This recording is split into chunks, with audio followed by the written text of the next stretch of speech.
films and fermentation, movies and inebriation, films and fermentation, comedy mixed with tasty libations, films and fermentation, with Leo, Kev, Man, and Mike.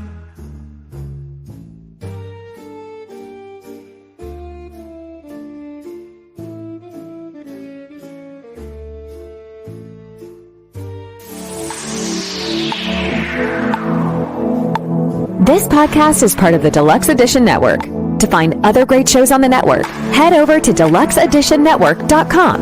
That's deluxeeditionnetwork.com.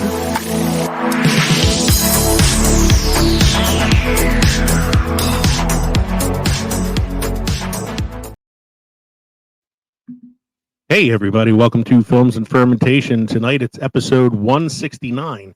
We're going to be looking at movie witches tonight, which is why we decided to title this episode Hex Appeal. That's right, we are Films and Fermentation, a movie and alcohol podcast, the number one pop culture podcast on Good Pods. I'm Leo. I'm Kevin. I'm Mike. They give it a little bit of time. Are you sure about that? That was weird just now. Like, I saw your mouth move, and then the words "I'm Mike" didn't come out till about 4 seconds later. Don't ask me what's going on. I don't know. It was like a little bit of a weird delay there. It almost looked like you were filming some martial arts film from the 70s.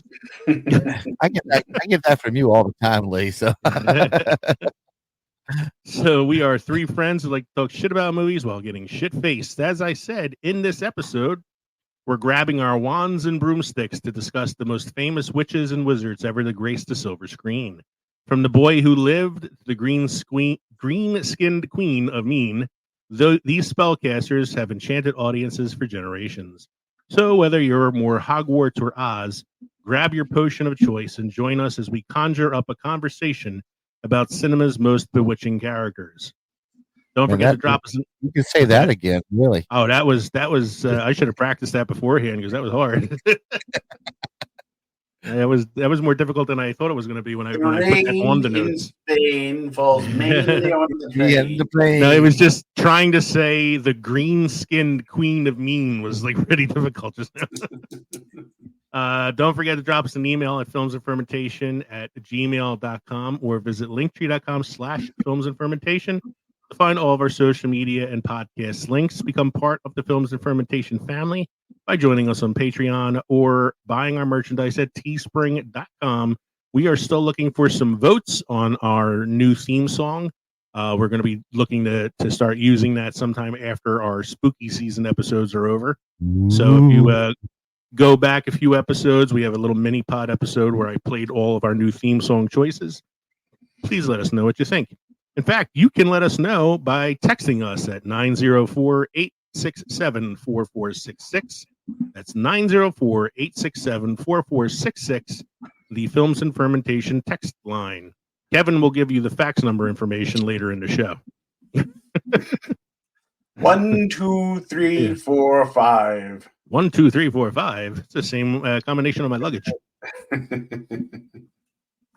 And if you need to send the Morse code signal, I'll let you know what it is. Yeah, it's smoke signal. Beep beep beep beep beep beep beep beep beep beep beep beep. Check out our MySpace page. We're now on Friendster. Are you a friend of Tom's? I have an email address at Prodigy if anybody would like that as well. My AOL address is. If you hear the dial-up sound, we lost signal for a moment. Just give us a second. What are we drinking tonight, gentlemen? I'll go first. Okay. So I was like looking for like theme drinks for tonight since we're doing witches. I figured that's an easy one to find, and I found a bunch of different like mixed drinks that were like all witch themed. And problem was with some of them I didn't have the ingredients, and with some of them I didn't have the time because I waited till like 10 minutes before we started recording to do this. So my wife, who helped me out last week by helping me pick out actors for our recasting Young Frankenstein episode, helped me again this week by giving me a drink idea, a very easy one. She said, "Why don't you just drink a margarita?" And I go, "Why is that?" She goes, "Because in Practical Magic, there's a scene called Midnight Margaritas where they drink margaritas and dance to Lime and the Coconut." And I went, "Perfect." So I'm drinking a margarita tonight. In fact, I am drinking a ultimate margarita using 1800 tequila. Nice. I went out last week and needed to replenish my fall supply. I picked up a variety of beers, which we will partake in this weekend, gentlemen. But two of the ones that I got that I want to try, I think both of you have had before. I know I've had the Southern Tier Pumpkin Imperial Ale that I think I may have had that even last week or 2 weeks ago. 2 weeks ago, thanks to my sister-in-law Sarah. And this one I don't recall having, but I'm looking forward to trying it. It is the Caramel Pumpkin. Oh, that's so good. Imperial Pumpkin Ale from Southern Tier as well. So I think I'll start off with this one since I haven't had it before, at least not that I can recall. Mike, you had that last week, didn't you? On the show, I think. Last week or the week before. Yeah, I know you've had that on the show already. I'm trying to keep the numbers in the fridge even. You know what I have for each beer. So one here, one there, one here, one there. So, Mike, what do you got going? That is a really good one. Yards Brewing Company, Underdog, Oktoberfest Lager, 5.6 alcohol by volume. Anybody else missing Jason Kelsey this year? After watching his replacement snap the ball over Jalen Hurts' head and then tackle Saquon Barkley himself when he had an open field to run through, I was like, yes, I'm missing Kelsey just a little bit. Just a bit. Just a bit. Mike, anything special happened this week? This week in film history. In 1923, Disney Brothers Cartoon Studio is founded. And 101 years later, they have bought every IP that exists now. Just about. What was the name of Walt Disney's brother? It was Roy. Very good. Yeah. Do you think Walt and Roy had that in mind when they started Disney Studios back in 1923? Yeah. They were like, one day we are gonna own the most NC-17 superhero in the Marvel universe. We will own all of space. We will own the Muppets. All of Muppetdom, all of space. We will own movies that you didn't even know we owned. And then we will own The Simpsons. Yeah. Pretty much. They own Showgirls? Yeah. I wouldn't be surprised. Like, what production company made that film? They might own it at this point. Who knows? It's on the Disney. Own Starship Troopers. I think they do. Yeah. So if they own that, they have to. They must own other Paul Verhoeven movies. I can't wait to see RoboCop on Disney Plus soon. New to Disney Plus. Total Recall. That stuff will be moved over to Hulu. Yeah. Oh, there's a director whose career I would love to cover one day. Paul Verhoeven. That is a wild career. I'm doing my part. What's your doing my part? I'll buy that for $1. Hold on a sec. Keep the change, you filthy animal. Thank you. What's the next one you got there, Mike? 1939, Mr. Smith Goes to Washington, directed by Frank Capra and starring James Stewart and Jean Arthur, is released. I know this is considered a classic. I believe it won the Oscar for Best Picture in '39. You have not never seen it. Never saw it. Wasn't Mr. Deeds a redo of this? Not Mr. Smith Goes to Washington. There was another film that I'm pretty sure was a James Stewart film called like Mr. Deeds Goes to Town or something like that. Okay. And it's a comedy, but it's not as slapstick, silly comedy like the Adam Sandler one, obviously. What? I'm shocked.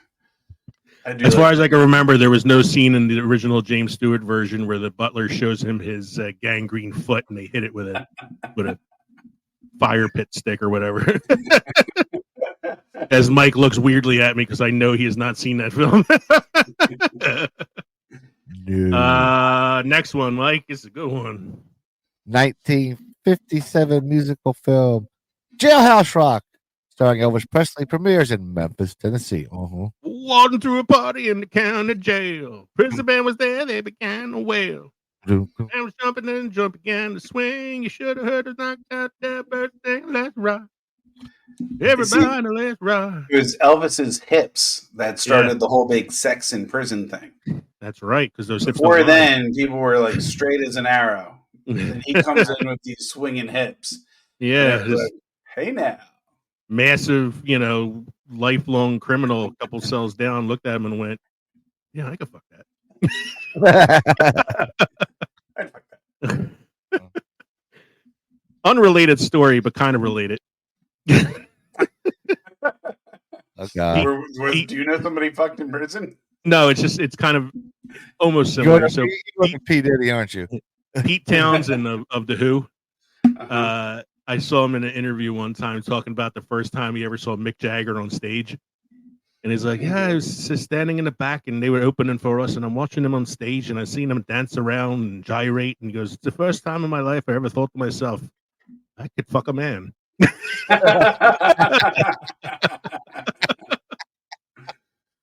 I don't know. Going based on Mick Jagger's signature dance, the rooster, the whatever it is, the chicken.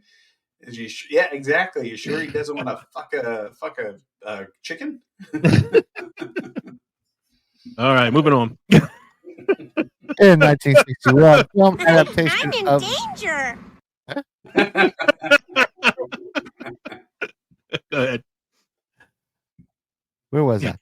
1961. 1961 film adaptation of the 1957 Broadway musical West Side Story, directed by Robert Weiss and Jerome Robbins, and starring Natalie Wood. Premieres Academy Award Best Picture 1962.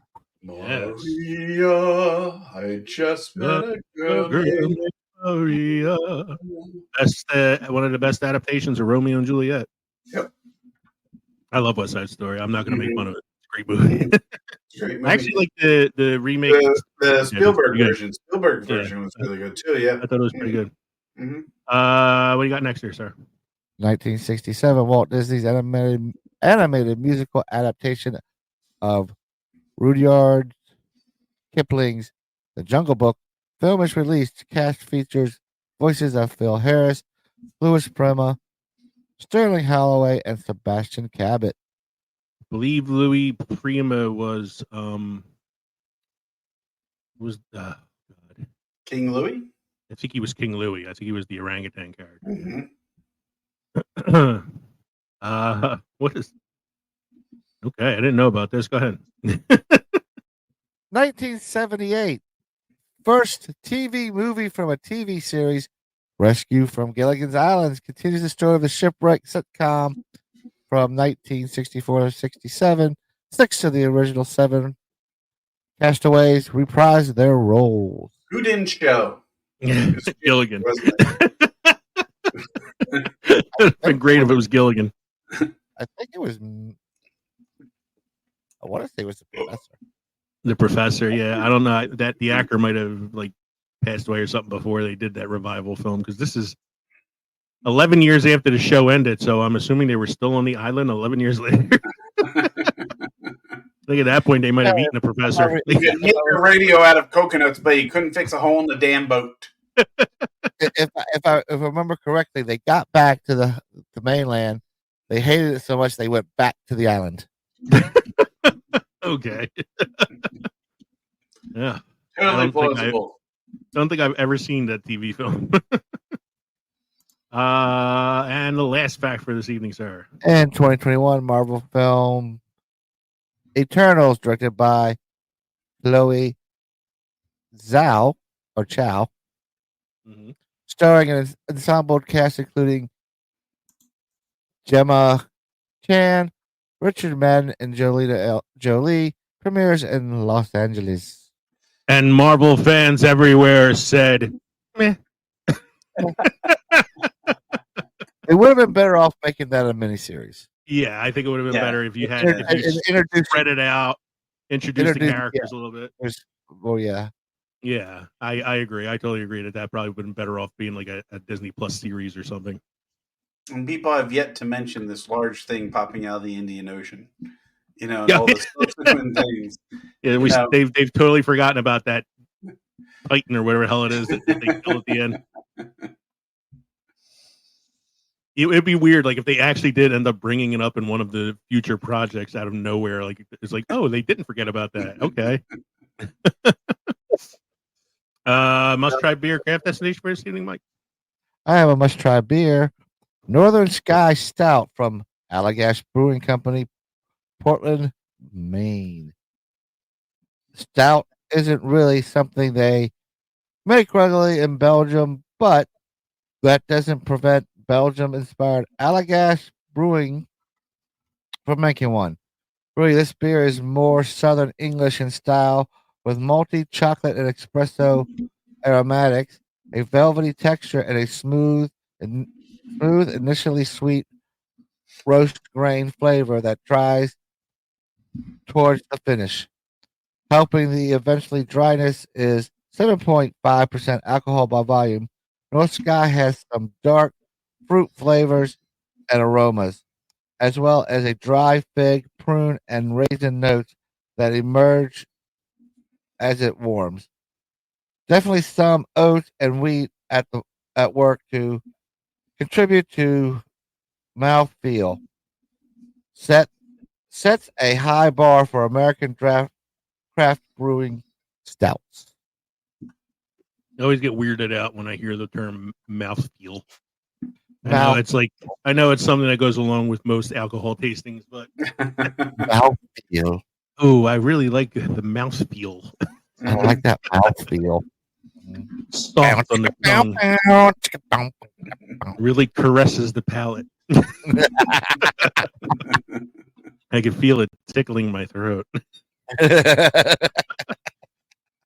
going down nice boy. and smooth. We love those episodes. I'm in danger. I think we are.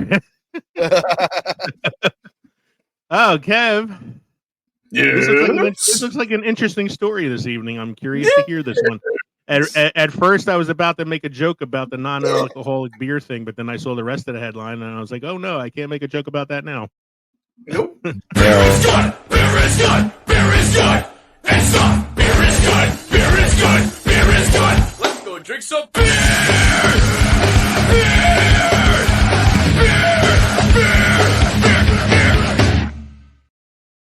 Welcome to Beer is Good. Beer news is good news. Mm-hmm.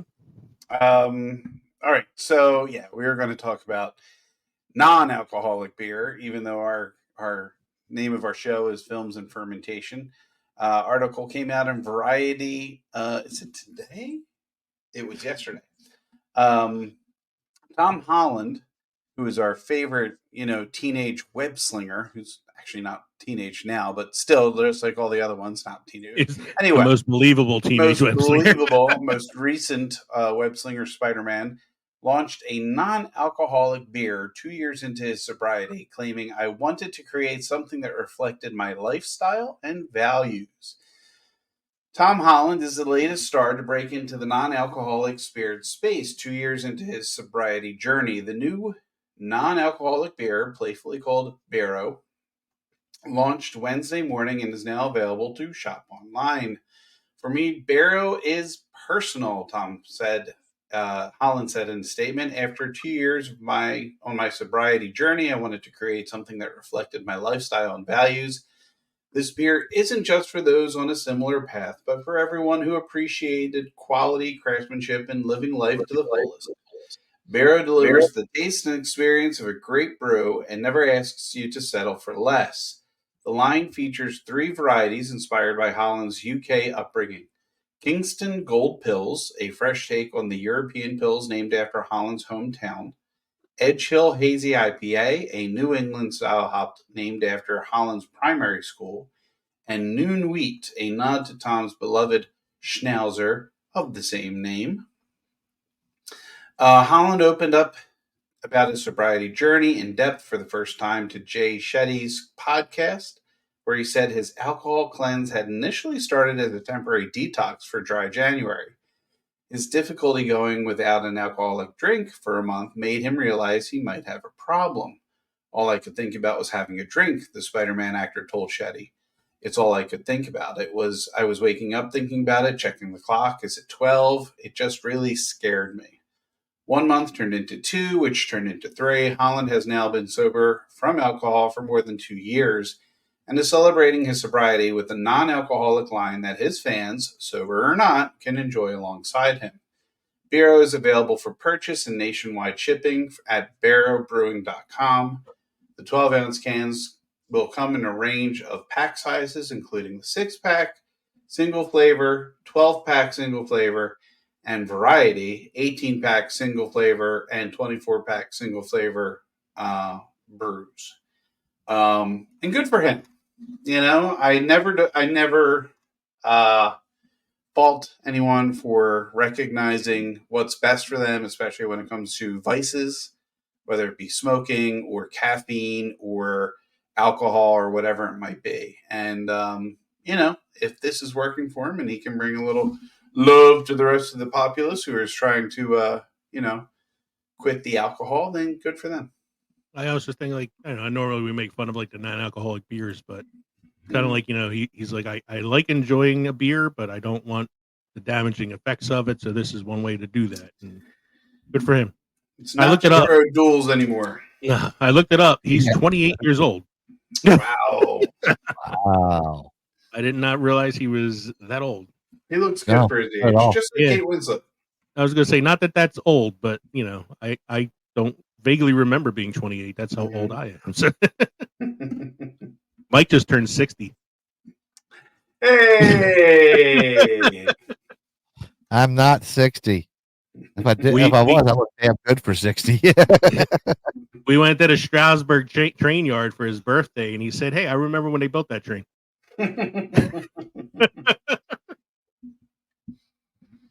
We'll be right back after this.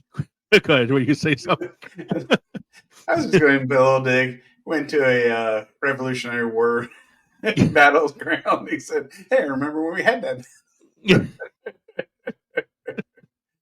Sorry, Mike. I'm sorry. Sorry, Mike. No, you're not. No, you're not. No, Just wait.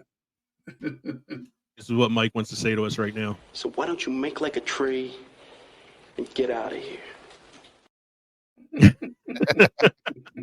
We'll be right back after a quick word from Coffee Brothers. I love a good beer, but right now I can use a good cup of coffee. Have you heard about Coffee Brothers? Oh yeah, they're that coffee company out of New York, right? Well, they're more like a coffee wizards of New York City.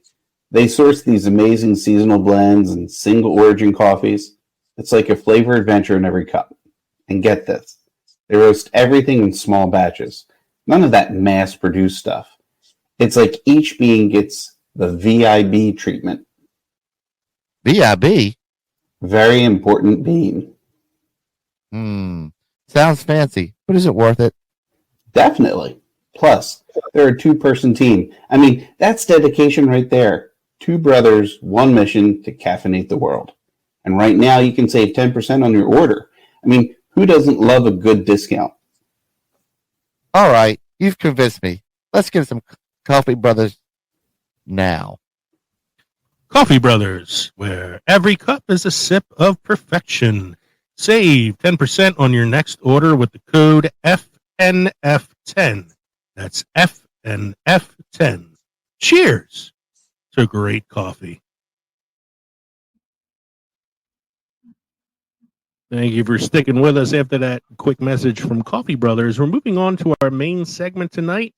Movie Witches, as we called it, Hex Appeal, brought to you by the new movie Wicked, coming out on November 22nd, 2024, starring Ariana Grande, Cynthia Erivo, Michelle Yeoh, and Peter Dinklage. That's right, Wicked, not an official sponsor. Oh shit! Oh shit! There goes the planet. What's up? Did you get your tickets yet, Mike? No, but I just realized I didn't change my sign from last week. Oh yeah, it says Young Frankenstein. Young Frankenstein. Frankenstein. Oh well. It happens. What are you gonna do? Yeah. All right. So we are looking at movie. So which movies? The movies about witches. That's which movies. So we thought tonight would be a lot of fun if we revisited ranker.com for this, because ranker.com has a list of the best witch movies of all time. We did this once before and had a lot of fun kind of upvoting and downvoting some of the films that are on this list. I've already been hitting the list a little bit before you guys did, so I don't know if any of them have changed or not since I put the link on the document. But we'll see. So should we start from like the bottom and work our way up a little bit, or should we start at the top and just work our way down? Yeah, it started about. Well, how far down are we going to go though? So, like, I don't want to go too far because there is like 80 movies on this list. So I was thinking we can start with like, oh god, I don't know where to start because there's a couple that are really low that I would love to like just keep on here somewhere. Let's go down to 30 maybe. I'm waiting for it to friggin' load. Because like Teen Witch, I think is really low. Or 35. Or we can start at number 1 and just work our way down. We can skip a few here and there. There you go. Start at the beginning, and then we'll end at the end. Yeah, and then as we get down lower, we can skip them and get to like the ones that we want to talk about. Because there's a few on here that I've never seen. There's a couple on here I never even heard of. So this is a pretty comprehensive list. Number 1 on the list, a film from the 90s, 1996 to be exact, directed by Andrew Fleming, starring Robin Tunney, Nev Campbell, Rachel True, and Kevin's favorite 90s girl, Fairuza Balk. This movie is called The Craft. After transferring to an LA high school, Sarah, played by Robin Tunney, finds that her telekinetic gift appeals to a group of 3 wannabe witches who happen to be seeking a 4th member for their rituals. Bonnie, played by Nev Campbell, Rochelle by Rachel True, and Nancy by Fairuza Balk, like Sarah herself, all have troubled backgrounds, which combine with their nascent powers, leading to all kinds of witchcraft and, tomfoolery. Tomfoolery! I was actually kind of shocked to see this movie at number 1. Not that it's not a good movie. Who's Tom? Why is he foolery? Who's Tom and why is he a fool? But I was shocked to see this at number 1, not because it's not a good movie. I enjoy the movie, but I just thought it was like one of those movies that kind of got forgotten a little bit because it's such a relic of the 90s. Cult classic. It's a hot topic T-shirt, if you will. But it is the epitome of witch movies. I mean, it is a witch movie. The whole thing's witch. It's just a witch. It's decidedly 90s. Oh yeah, it is a very 90s film. Yeah, the soundtrack is very 90s. You got Nev Campbell, who was on Party of 5 at the time, and so it's a very, very 90s film. So I was kind of surprised for that reason alone. That there it was very attractive women in this. Yes, it was 90s. Boy crushes. So Kevin voted on this number to get at number 1. I did, absolutely. Kevin kept signing in with different email addresses, so he could keep voting. So, again, I was kind of surprised that this one's number 1. Like, it's not that it's a bad film or anything. I just, I honestly thought number 2 would be number 1. Not the first number. The which movie you think right away when you think which movies? Which one? Hocus Pocus? Or The Craft? Maybe. Yeah. Who? The Craft. The Craft. Yeah, I mean, Craft. I think about it as a witch movie because it's not the first movie that comes to mind when you think witch. Oh no! That's what I mean. Like for me, The first movie that comes to mind is Hocus Pocus, mainly because I've seen it a number of times because it's one of my wife's favorite films. So like for me, like I thought this one would have been number one because especially when you think like they just did a sequel, like 30 years after the original one came out, which was good. The legacy had sequel. A good effort, yeah. No, they did a live performance for the anniversary as well, where a bunch of different actresses and all came out and performed some of the songs and stuff from the film. So I was kind of surprised. So for this one, I have a little clip. So why don't I play that real quick? Sure.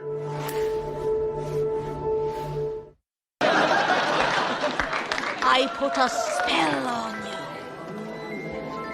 And now you're mine. You can't stop the things I do. I ain't lying. No, look at him. Been 300 years, right down to the day. Now the witch is back, and there's hell to pay. I put a spell on you. Good joke. Happy Halloween. Thanks a lot. No, man, I'm serious. Yeah. You got your head. All right. Yeah, cheer up. Let's go, guys. Hello, sailor. My name's Wilfred. I put a spell on you, and now you're gone.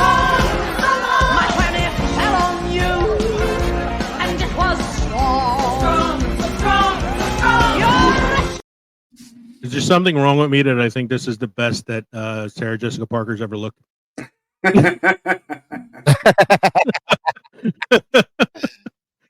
think this is the most attractive I've ever found her in a film. She's goth. She's young and she's goth, and that's right up your alley. She's the silly blonde witch. But yeah, I mean, I enjoy Hocus Pocus. I think I saw it in the theater. I would say this is the best Halloween witch movie. Yes. You know? Mm-hmm. It's so this came out in '93, directed by Kenny Ortega, starring Bette Midler, Sarah Jessica Parker, and Kathy Najimy as the witches, Max Dennison, played by Omri Katz, Vanessa Shaw as Allison, and young Thora Birch as Danny, who would become, who's still acting. She's still doing things now, but she's in like her 30s now, 40s maybe. Yeah, I think the next big thing after this was American Beauty for her. Yeah, Whether that or Ghost, was it Ghost Town or Ghost Girls, something? The one which she did with Scarlett Johansson. Scarlett Johansson. It's Ghost World. Ghost World. Ghost World was her, Scarlett Johansson, and Steve Buscemi in that film. She was on The Walking Dead recently too, in one of the last seasons of The Walking Dead. So yeah, I like Hocus Pocus a lot. It's one that I actually thought would have been top of the list. So I voted it up. I don't know about you guys. I'll leave it where it's at because I think the craft is better at the top. Okay.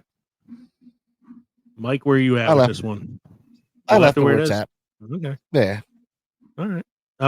Number 3 on the list is The Witches, Angelica Houston. This one came out in 1990. They actually had a remake a few years back with Anne Hathaway, but it wasn't held in high regard as a lot of remakes aren't, you know. It was okay. It was what? It was okay. It was okay. Yeah, this one, I remember this one like scaring me even at 1990. Yes. I was 12 and I found it kind of creepy. And I'll tell you why. Because it used Jim Henson's, creature maker or Jim Henson Productions to create the image of the witches, which was terrifying. Jim Henson, she like rip her skin off or something. Yes. There's a whole mask thing, and Jim Henson, when he tries, like we all know from The Dark Crystal and from others, that he can make something look pretty, gnarly. Creepy. Yeah, especially for kids. So yeah. So witches, I'm leaving it where it's at. I think it's right where it should be at number 3. This is a Roald Dahl. Roald? Yeah, it was a Roald Dahl book. Yeah, Roald Dahl book. Yeah. Number 4 on the list, another one of my wife's favorite movies. The inspiration for my drink tonight, and that inspiration comes from this little scene right here called Midnight Margarita.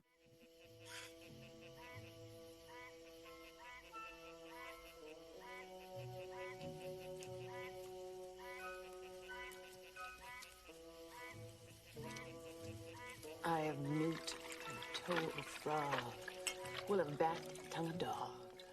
Adder's fork and blindworm's sting. Barbados lime is just the thing. Fragged salt like a sailor's stubble. Flip the switch and let the cauldron bubble. How convenient.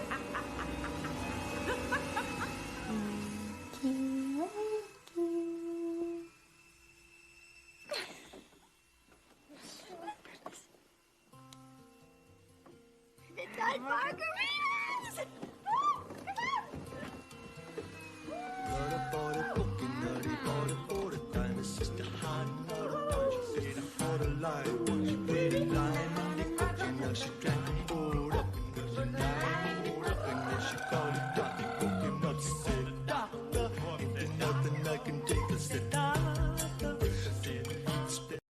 See, for me, when I hear lime and a coconut, I think of Reservoir Dogs. So that film there, if you're unfamiliar with it, is 1998's Practical Magic, starring Sandra Bullock, Nicole Kidman. That was Diane Wiest and Stockard Channing in that scene with them as well. About witches in a small town. Small New England town. Witches Small aren't New found England town. anywhere else but New England. Nowhere else but New England. Damn and sure. how the family is grappling with a curse that is passed down from generations. So it's an okay film. Mhm. I'm not overly, It's a bit chick flicky. If I kind do of say chick so flicky a little myself. bit. There are Obviously, this it's like some, yeah, there are some like darker, like kind of scarier moments in it when the boyfriend comes back from the dead that Nicole Kidman kills. It's a little creepy, but it's overall, I mean, it's okay. It's not a great film, I think. I know my wife enjoys it, but like you said, it's chick flicky. That's why I voted it down. I gave it a vote down. I think 4 is a little high for it. Yes. 25% of the people agree with my choice, but it didn't do any movement. It's kind of still where it's at. I'll refresh the page real quick and see. Still there. Still there. Still at number 4. Number 5. In a quaint town of Eastwick, 3 friends, Alexandra, played by Cher, Jane, played by Susan Sarandon, and Suki, played by Michelle Pfeiffer, harbor secret desires. Their peaceful existence is disrupted when a mysterious man, Daryl Van Horn, played by Jack Nicholson, arrives. Unbeknownst to them, Daryl's charms mask a sinister purpose because he is the devil. This film is called The Witches of Eastwick. I have to say, I haven't seen this one in a while. I can't recall. But I do remember enjoying this movie. What's that, Mike? I do remember enjoying this movie when I watched it. It is a good movie. And what did you say, Kev? You've I never seen this one? I think I've seen pieces of it. I can't recall it from beginning to end. So I was 10 when this film came out, and I know I wasn't allowed to watch it when it came out because it is a very overtly sexual film. Yes, it is. Yes, it is. But I did watch it like in the 90s when I was trying to get caught up on films from the 80s that I never saw. And I remember liking it, but I do remember that it is a little over the top at times. But Jack Nicholson is having the time of his life in this film. Why wouldn't he? He had a young Cher, young Susan Sarandon, and young Michelle Pfeiffer to play off of in the film. I'm gonna give this one. I'm probably gonna give this one a vote up because I think it should be probably above Practical Magic. I did as well. Kevin is I'm leaving it where it's at. is leaving where it is because he has to see it first. I have to see it. I do. Yeah. Next one is Sleepy Hollow. I don't remember the witch in this. The witch is Miranda, what's her name? Miranda Richardson? Okay. Richardson Mhm. is married to the, I don't know, the head honcho of Sleepy Hollow at the time. And through the backstory, you find she is one of a set of twins who were practicing. They were girls growing up, but they were witches, or they were taught witchcraft, right? Mhm. And one of them goes crazy and kind of still lives out in the woods, but she kind of cleans herself up and gets herself involved with the people in the town. And she's the one who brings about the horseman. She Okay. brings him back. Yeah. Yeah. I think I've only watched Sleepy Hollow once. It's It's one of my favorite Halloween movies. I know it's one of your favorite Halloween. Yeah. Not one of my favorite Tim Burton's, you know. Mhm. I'd like there's other Tim Burton films I like better, so it's not one that I've like seen a lot. I thought the Headless Horseman in that was awesome. It was It's Christopher Walken, of course, it's awesome. It's Ray Park too. Ray Park says Ray Park's the body, and then Christopher Walken plays the head at the end. But it's like rare non-speaking role for Chris Walken. It's just the teeth. I'm gonna take your head. I'm the Headless Horseman. I'm here for revenge. I'm here to take your head. What do you think of my teeth? They're very sharp. Wow. Wow. I can't use straws. I love this horse. It's such a beautiful creature.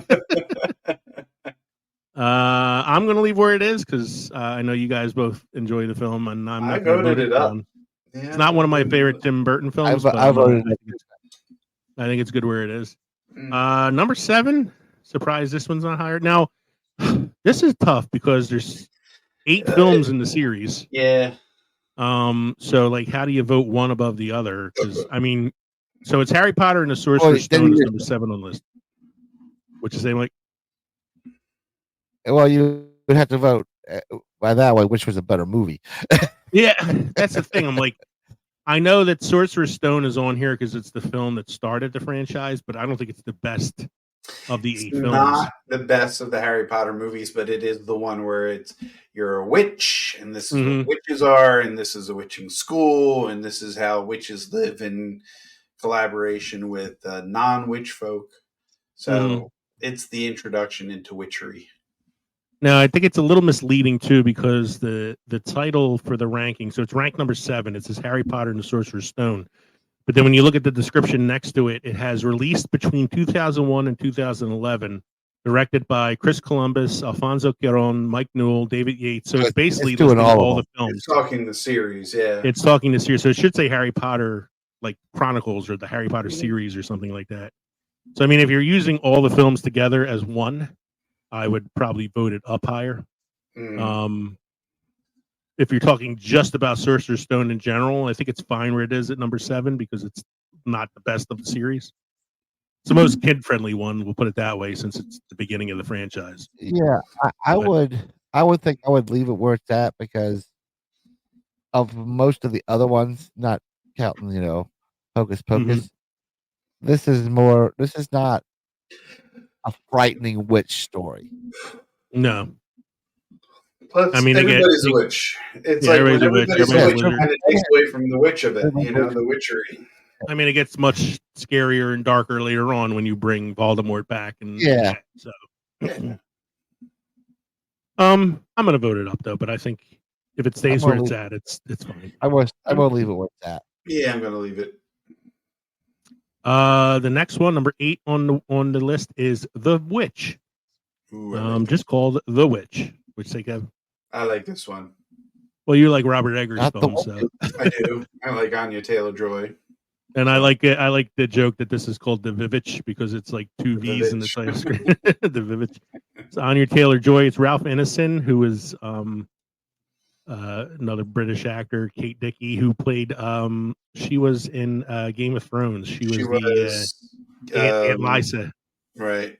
The one that gets thrown through the moon door. Yeah. Sure. In 1630 New England, panic and despair envelop as a farmer, his wife, and their children. When youngest son Samuel suddenly vanishes, the family blames Thomasin, played by Anya Taylor-Joy, the oldest daughter, who is watching the boy at the time of his disappearance. With suspicion and paranoia mounting, twin siblings Mercy and Jonas suspect Thomason of witchcraft. And I just so happen to have that scene where the baby disappears.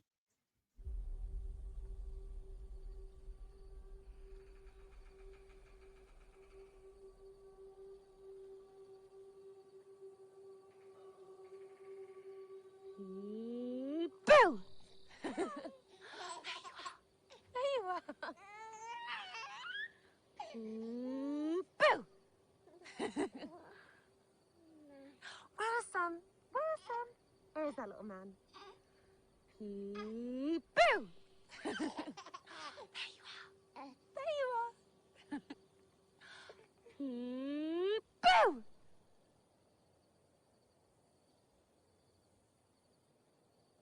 Sam? Samuel!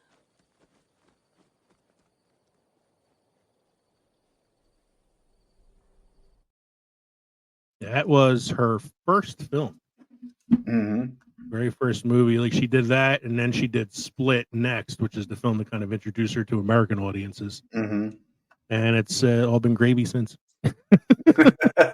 Not like Anya Taylor-Joy. I think she's an amazing actress. She's a very good actress. That scene was eerie. Yeah, it's a very intense movie. This is why you never play peekaboo with a baby over by the woods. So you never keep a ram named Black Phillip as a pet. No. No, I like when we found out my wife was pregnant, we had to get rid of our Black Phillip ram. It's like, honey, we need to sell the goat. We can keep the black dog, but we got to get rid of the black goat. The next one on the list here is Stardust. If you have not seen this film, please see this film. It is really funny. It's if you're a fan of The Princess Bride, it's sort of Princess Bride adjacent. Okay. So it's 2007. It's directed by Matthew Vaughn, who did the Kingsman series. He adapted a novel by Neil Gaiman, who's one of my favorite writers. Neil Gaiman's actually the writer behind the Sandman series that they just had on Netflix. Coraline. This is one of his early novels. Stardust is a fantasy adventure film that unveils the tale of a young man named Tristan, played by Charlie Cox, who we know well as the Daredevil, who embarks on an audacious expedition into a magical realm. His quest is to find a fallen star named Devane, played by Claire Danes, promised as a gift for his beloved Victoria, played by Sienna Miller. The journey becomes more perilous when the wicked witch Larnia, played by Michelle Pfeiffer, seeks the star herself. So it's like a fantasy / fairy tale kind of story. Why do I feel that Michelle Pfeiffer gets typecast for witch movies? She's really, really good in this film. This is a later film for her. She's a little older, but there's a great scene. Like when you first meet her, it's her and her two sisters. There's 3 witches, and they're all old and like haggard looking. And in order to stay young and to keep living forever, they have to eat the heart of a falling star. So they have a little bit left. They eat it, and she becomes young. But as she uses her powers, it takes away parts of her youth. So like throughout the movie, she uses her powers, and you see her hands start to get withered, and she uses her powers, and her boobs fall. Oh man, it's funny. That's it's wrong. pretty good. So it's like so this kid lives in this little English town, the Charlie Cox character, and there's a wall that separates his town from this other like little village. But everything that's over the wall in that little village is follows fairy tale rules. So like on his side of the wall, it's a normal English village. On the other side of the wall, unicorns exist and witchcraft exists. And if a star falls, the star turns into a person and not just stardust, So it also has a really wonderful cameo performance by Robert De Niro as a transvestite pirate.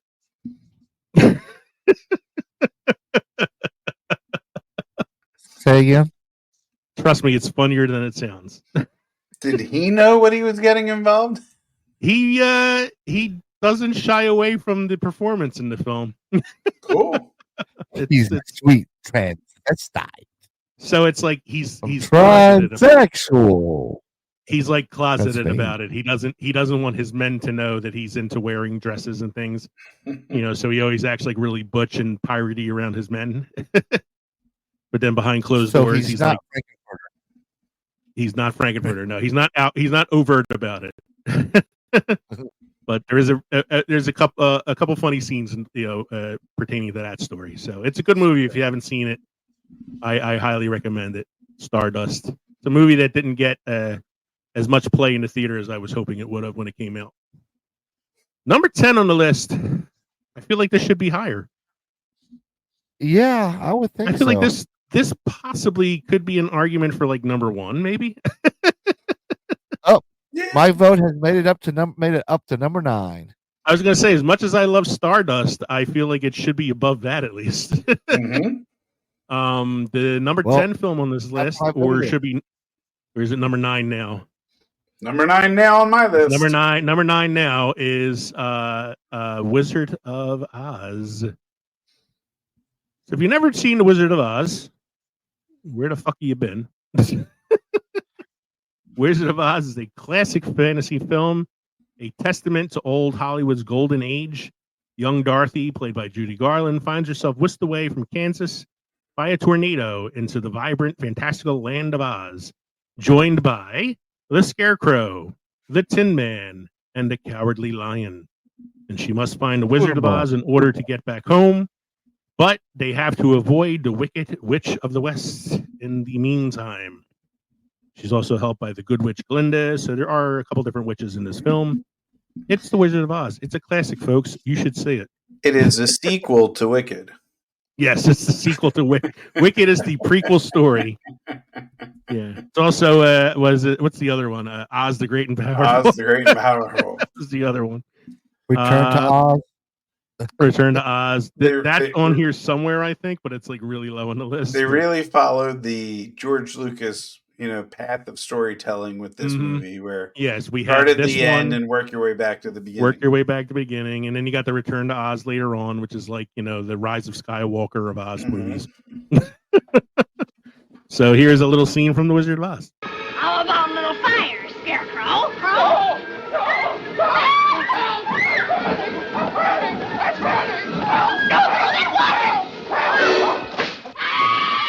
You cursed brat! Look what you've done!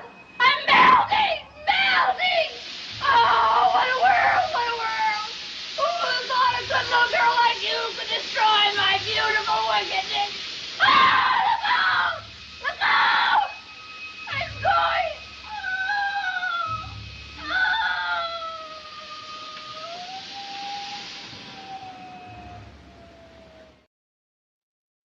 I love that scene. Awesome effects for 1939. He scared me growing up. I would have to sit in the other room when the Wicked Witch arrived. I'd usually have to sit there. But then I turned 24 and I overcame that fear. You still run and hide from the flying monkeys. Admit it. I do. Something about flying monkeys scared the shit out of me. Can I point out something that doesn't get talked about a lot when it comes to The Wizard of Oz? When they're told they have to go to the witch's castle to get her broom and bring that back to the wizard in order for him to fulfill their wishes, they're giving means to like defend themselves or whatever. The Scarecrow straight up walks into the witch's castle carrying a 6-shooter. Yes. Some bitch has a gun. He did. A lot of Never good uses it. Never had water balloons attached to it. Never uses it, but for some reason the wizard gave him a gun. He was like, go in there and pop a cap in that green bitch's ass. Needless to say, I voted The Wizard of Oz up. As did I. So Stardust drops to number 10. And that brings us number 11, The Chronicles of Narnia, The Lion, the Witch, and the Wardrobe. You got to give it to this one. The word witch is right in the title. I know, and it's the witch is played by Tilda Swinton, another person who's kind of typecast as odd characters. I like the first Chronicles of Narnia movie. I thought it was fun. She also like the one that trained Doctor Strange. Yes, Yeah, she was she the was ancient the one. Yeah, the ancient ancient one. one, and She's typecast as a witch. Kind of, yeah. she also played Either Gabriel. I was going to say she's either a witch or an archangel. Yeah. So this is based on the novel "The Chronicles of Narnia: Land of the Witch and the Wardrobe," the first in a series of novels. The other adapted films were okay. This was the best of the adaptations from that series. Right. Well, I think this was also the best book out of the whole series too. Anyway. Yeah, I mean, yeah, the first book is pretty well known. So I enjoyed the first movie. I thought it was He pretty. had Qui-Gon Jinn as the lion. Qui-Gon Jinn. Not Oscar Schindler. You couldn't come up with a better comparison. You couldn't just call him Liam Neeson. The lion. The lion has a I have a particular very particular set of skills. Some skills. Skills that make me a nightmare for witches like you. If you don't release the Pensivy children, I will find you. And I will kill you. Had you guys heard the theory that the kids all represent one of the houses in Hogwarts? The four I've seen children. Yeah. Yeah. Especially because like you also like their costumes match the colors of the house sigils and stuff like that. Yep. Oh. So like the older one was Gryffindor. He was red and yellow. And he was brave and he had the sword. And then the oldest of the children, Susan, was I think she was like Ravenclaw or something like that. Yeah. She was a smart And one. then Edward was Slytherin because he's an asshole. Yeah. Sold him out to the White Witch. Also has a very young what's his name? James McAvoy as Mr. Tumnus. Mr. Tumnus, yes. Not creepy at all. Befriending a little girl while shirtless in the woods. Yes. He's a satyr. He wouldn't do that again until Split.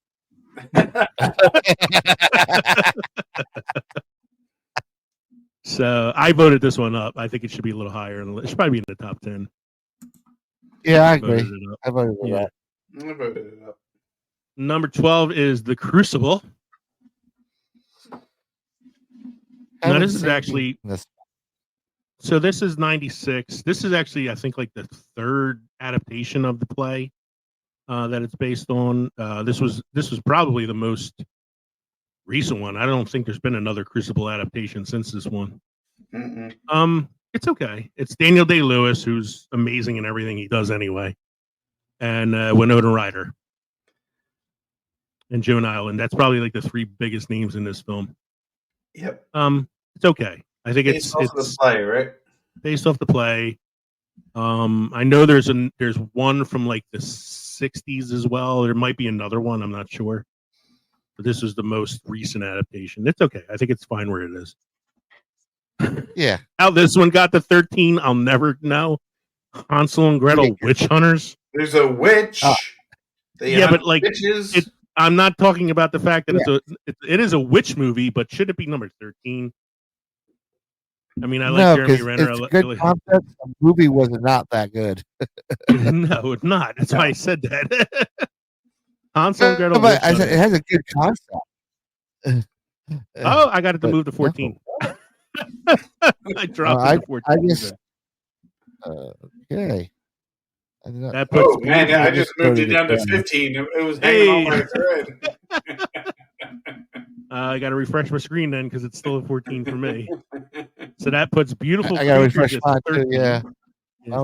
I've never seen Beautiful Creatures. I don't know much about that one. But that's at 13 on the list now. What is Beautiful Creatures? Come on. A while to load.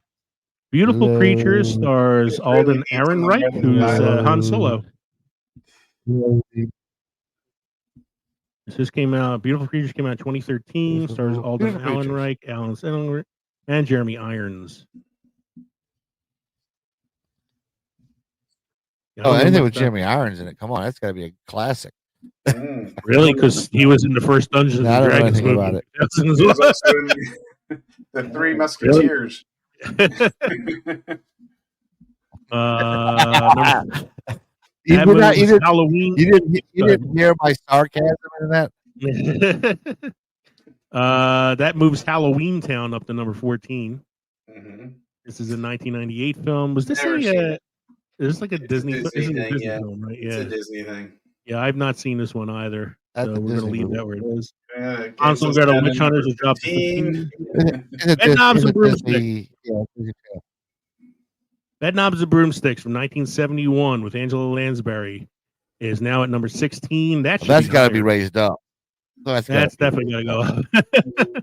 It If should. you've not I seen voted it Bed up. Knobs and Broomsticks, it is a Disney classic. During the Battle of Britain, Miss Eglantine Price, Lansbury, cunning witch in training, decides to use her supernatural powers to defeat the Nazi menace. Come on, how can you say no to a premise like that? Gentlemen, Everybody should know that Bed Knobs witches and helped us. Broomsticks has moved to 14. Yeah. Bed Knobs and Broomsticks about witches fighting Nazis in Great Britain in the 40s. Bed Knobs and Witches helped Broomsticks us moved to defeat the 14. Nazis. Sword in the Stone is number 17. I don't see that as a Can you guys witch hear me? movie. Yeah, I can hear you, Mike. You said it got moved up. I saw that, right? Got moved up to like 14. Yeah, now? okay. Yeah. 14, yep. I got to refresh my page again. So number 17. So like, it's a King Arthur story. Well, Merlin, I mean, Merlin's a Merlin is wizard. a wizard. If he was a witch, No, he'd be a warlock. but but in this movie, The Sword in the Stone, you have the Madam Mim, which is a witch. She's supposed to be like Morgan Le Fay or something like that. Now, she's the one that duels against, Merlin, but like Merlin. that's in the Arthur story, it's Morgan Le Fay. Yeah, but I'm not gonna vote this one anywhere because I haven't seen it in a really long time. I know I liked it when I saw it. But I haven't seen it in a really long time. So I have to rewatch that one before I do anything to it.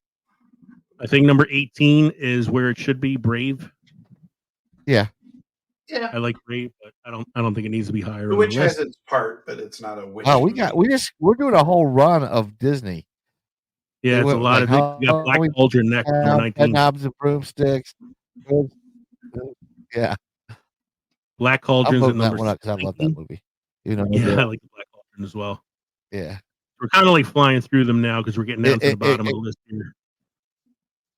So I'm going to skip Cauldron moved up to 16. Yeah. I'm going to skip a couple. It did.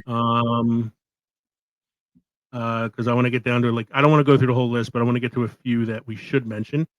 Number 22, The Tragedy of Macbeth. This is a Shakespeare play that's been adapted a million times, but this is the most recent adaptation from 2021 starring Denzel Washington as Macbeth. It's a really good adaptation. It's directed by Joel Cohen. Co-stars Frances McDermott. And Macbeth is known for the scene with witches, and it is a very, very creepy scene. I would have played some of it, but it's a really long scene, and I couldn't narrow it down. But the witch scene in that film is amazing. Number 23, I thought, I'm not sure. Is this right where it should be, or is this too low? Teen Witch.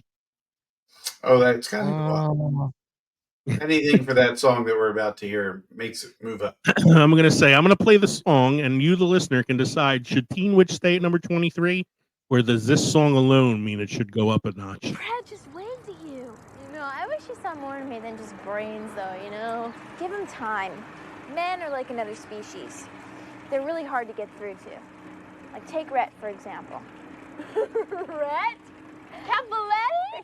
You like Rhett, Polly. You think he's weird, don't you? Well, I mean, he's not exactly my type, but... yeah, I guess he's cute. Yeah, and he's really nice, and he's really funny. I heard him in class once, and he has the cutest walk. Yeah, I guess I could see you guys together.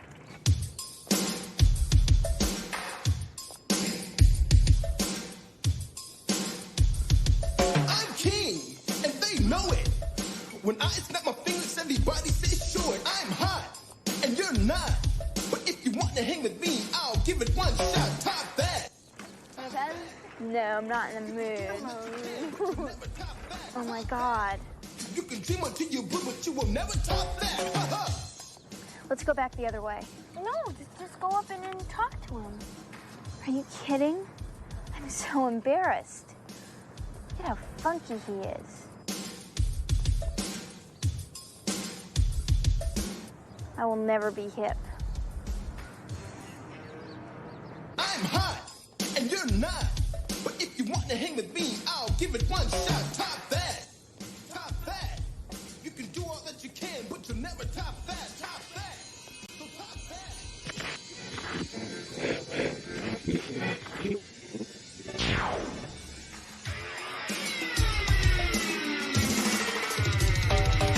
Supersonic, idiotic, disconnected, not respected. Who would ever really want to go and top that?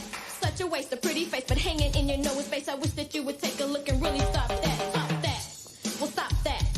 I don't really give a about trying to top that. Top that. Stop that. I wish you finally take a real look and really stop that. What's this? Stop that. What gives? Top that. I don't really give a about trying to stop that. Top that. Big deal. Stop that. Unreal. You can try to, you blue. I will make a fool of you. Top that. Woo! Top that. That street adds amazing reverb. He's so funky. I was I will going to say, never man, be that is some a hell of a sound quality they got next to that Cadillac. Wow. Never be that hip. If it was possible to stick my fingers down my throat and throw up the 80s, that's what would come up. That was just about that song. I voted down to 25. That is so 80s that the 80s is embarrassed by how 80s it is. Three of the dorkiest looking white guys ever. Down. No, I'm voting that shit up. And it went to 25. Top that. I voted it down and it went to 25. Top that. It is, oh my God. You got these three of the dorkiest white dudes ever rapping like, they like as if they're Eminem. Freestyling. He's so funky. Let's have Blake Lively's aunt in it, Robin. Robin Lively. I actually think that's her sister. No, I think that's her aunt. I think they're sisters. I think they're like really like far apart or something. I know they're related either way. Yeah. I'm gonna look it up now. It's gonna bother me. Robin Lively. Where you at? Here she is. Robin Lively, actress from Teen. Like when you look her up on IMDb, the first thing that pops up is actress from Teen Witch.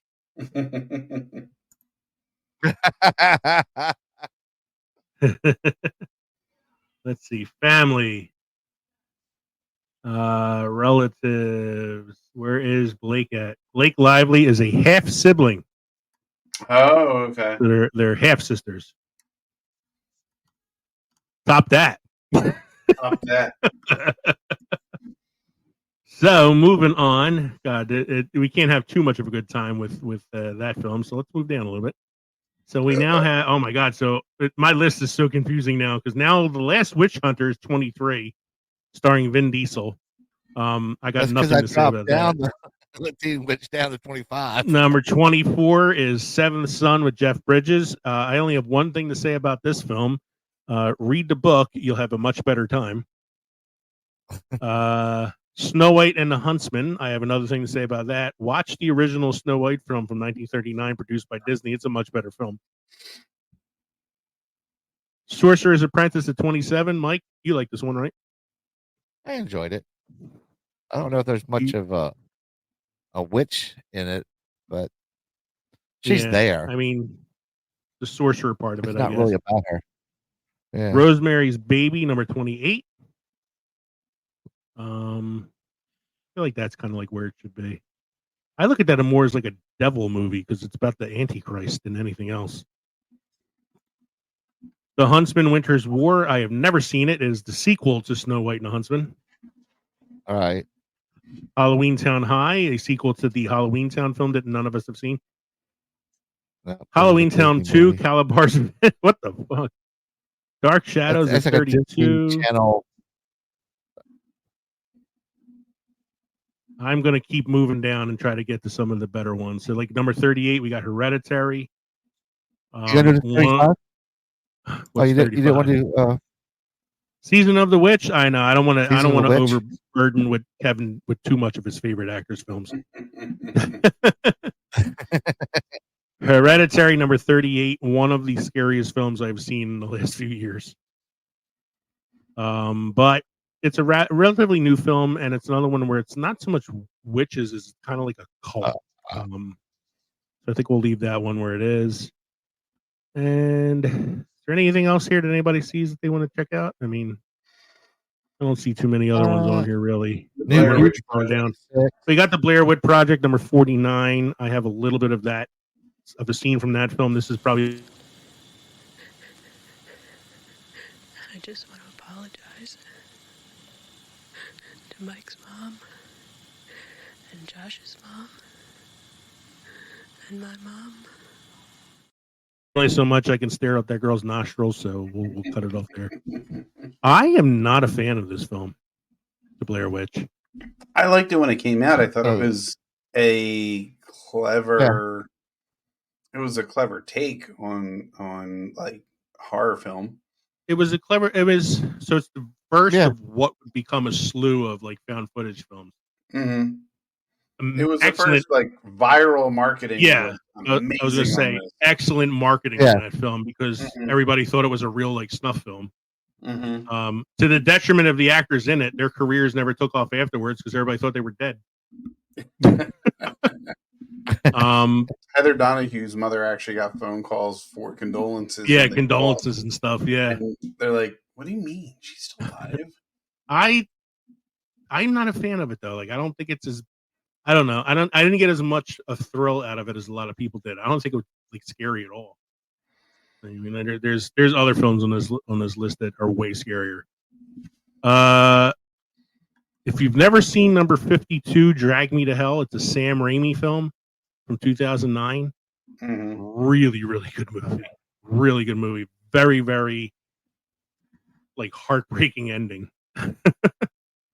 There's The Witches remake with Anne Hathaway. The Craft Legacy. There was a sequel to The Craft. Yes, this was more studio based. It was bad. Yeah, and then there was another Blair Witch movie. There was a couple Blair Witch movies. Yeah, there was a Blair Witch 2 is the Book of Shadows, which wasn't a found footage, which is weird, you know. Mm-hmm. I think that's it, really. I don't see anything else. So as you go like further down the list, I'm starting to get the films I never heard of now. I mean, Into the Woods is on here, but I saw that in the theater with Kate. The new yeah, I saw Into the Woods in the theater with Katie, and I didn't think it was that good. I know it was like pretty disappointing. Aside from Meryl Streep, who's freaking amazing and everything. Yeah, like, I don't know the rest of these, so I think we're good. I think we did a pretty good job with this. We didn't screw up the rankings as much as we did the last time we did one of these ranker episodes, but I had some fun with it. Were there any other? I'm screwing some of them already. We're missing one. It's not on this list at all. At least I missed it. I didn't see if it was on here. The Worst Witch.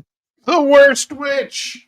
The Worst Witch is not on this list. I didn't see it on the list anywhere. At least I didn't.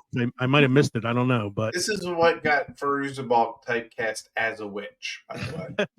This is a movie that my wife and I watched at Halloween.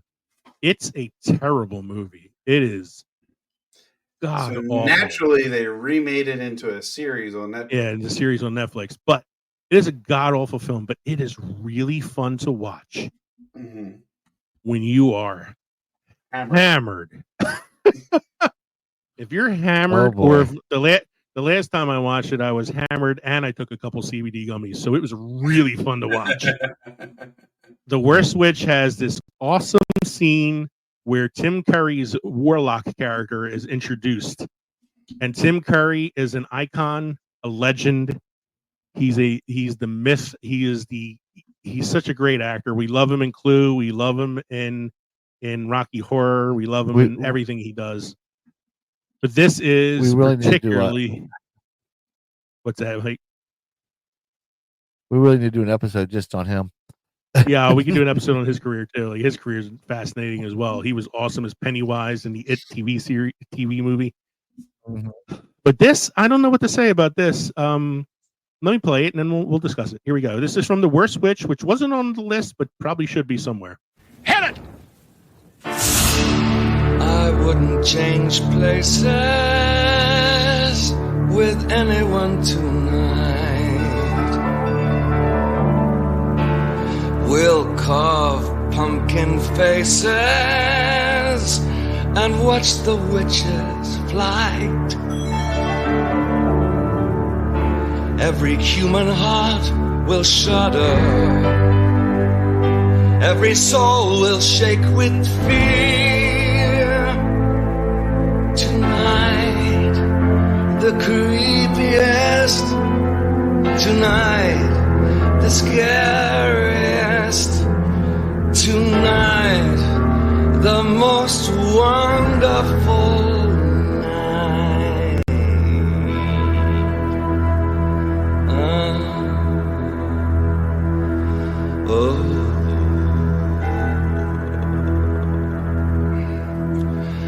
The year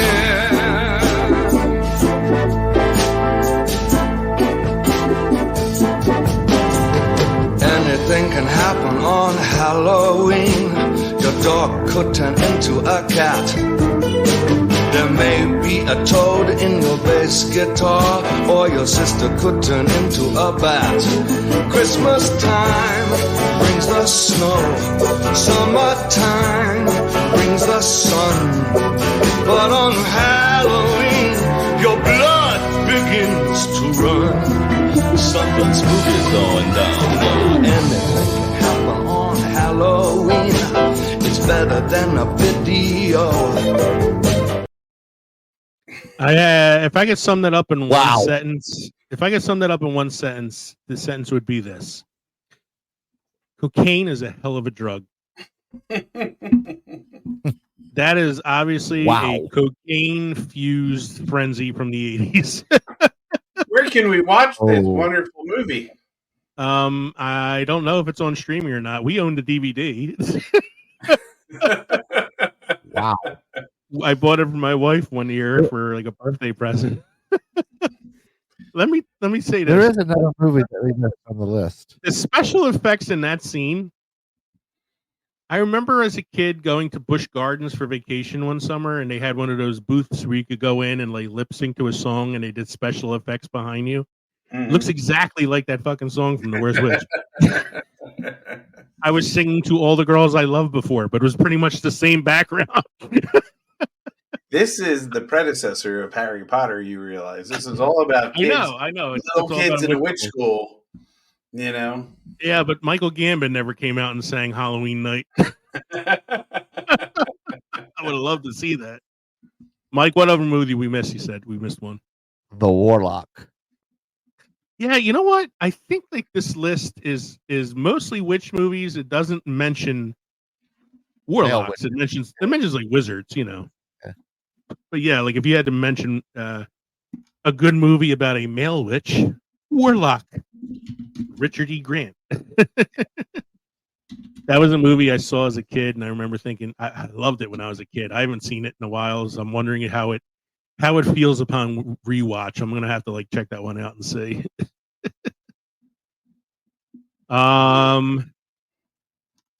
Any beer trivia or history tonight for us, Mike? I got a fun fact. IPAs were traditionally brewed at warmer temperatures with ale yeast that produced a fruity character. Today, some IPAs are being fermented at colder temperatures with lager yeast, which produces a cleaner, less fruity beer. Two examples of these are Indian Pale Ale, Indian Pale Lager, and Cold IPA. Okay. And we have a cinema quote of the week. A lot of times you get credit for stuff in your movie that you didn't intend it to be there. Spike Lee. And on the other side of the coin, sometimes you get blamed for things in films that aren't your fault either. Mm-hmm. Like picking the wrong actor to be in a movie. Or snorting some coke before writing your Halloween song for your worst Mitch film. How are your drinks this evening, gentlemen? Very good, sir. Very good. My underdog Oktoberfest lager from Yards. I've had that one. I like that one too. It's a good one. I like yours. You know, I don't Evan? think I drink much Southern Tier outside of the fall season. But they really do the pumpkin beers well. The pumpkin is naturally a delicious pumpkin beer, but the caramel pumpkin king or pumpkin imperial pale, pumpkin ale, very, very good. And I can't wait to share them with you guys at another time. Yes. And I, at my wife's suggestion, had a regular margarita just because of the margarita midnight from Practical Magic. I was drinking 1800 Ultimate Margarita ready to serve. I'm going to show this to you here. The bottle was here when the show started. The bottle is empty. And to show you that that is not a lie, so is my glass. I drank a lot of margarita this evening. I'm in danger. That's about right. Got work tomorrow? Of course. Yep. Next time I see you guys, remind me to tell you about trying to show these kids how to use dominoes. This sounds like a good story. It was an interesting day today. So thank you for joining us tonight for episode 169, Hex Appeal. We hope you enjoyed listening to this podcast as much as we enjoyed recording it for you. Don't forget, you can shoot us an email at filmsoffermentation@gmail.com or go to linktree.com/filmsoffermentation. Find all of our social media podcast links. Become part of the Films of Fermentation family by supporting us on Patreon or buying our merchandise at teespring.com. You can text us at 904-867-4466 to tell us some suggestions. Let us know what you think of the show. Maybe give us a drink we should try or a movie we should check out or something like that. Or just, text us to say hi. We're always welcome to hear from the people listening to the show. Don't forget to stop by the crossroads between pickled and fermented. And next time around for episode 170, this is going to be our Halloween episode, closing off, spooky season for us. We're each going to talk about, we're going to create a short list of our go-to Halloween movies. So Kev, Mike, and I will be making little lists of films that we love to watch at this time of year. Short list, Leo. Short list, Leo. I said short list. Yes, short list. As in, you're telling me. Yes, we're telling you that you got. You're telling me to you're telling me to keep it to 5, not 6, not 8, not 27, not 27. Well, we're each doing our own list, so Yes, and that's fine. That's if mine goes to 20, it's because those are my 20 go-to movies at Halloween. I will keep it to 5 because I'm gonna. I know you guys are doing like go-to movies in general. I think I'm gonna stick to like go-to horror films that I like to watch around this time of year. So my list, I will keep my list at 5.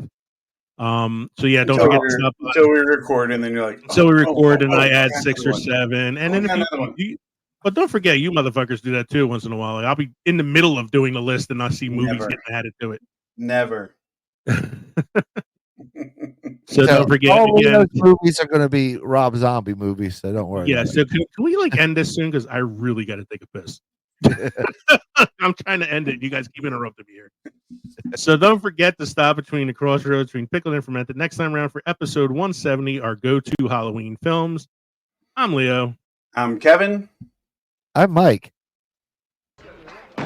We came, we saw, we kicked its ass. This has been the Films and Fermentation podcast. Thank you for joining us, everybody. Cheers. Cheers. Oh, one more thing. No. I'll whip it out here and piss right in front of you if I have to. He did empty a bottle.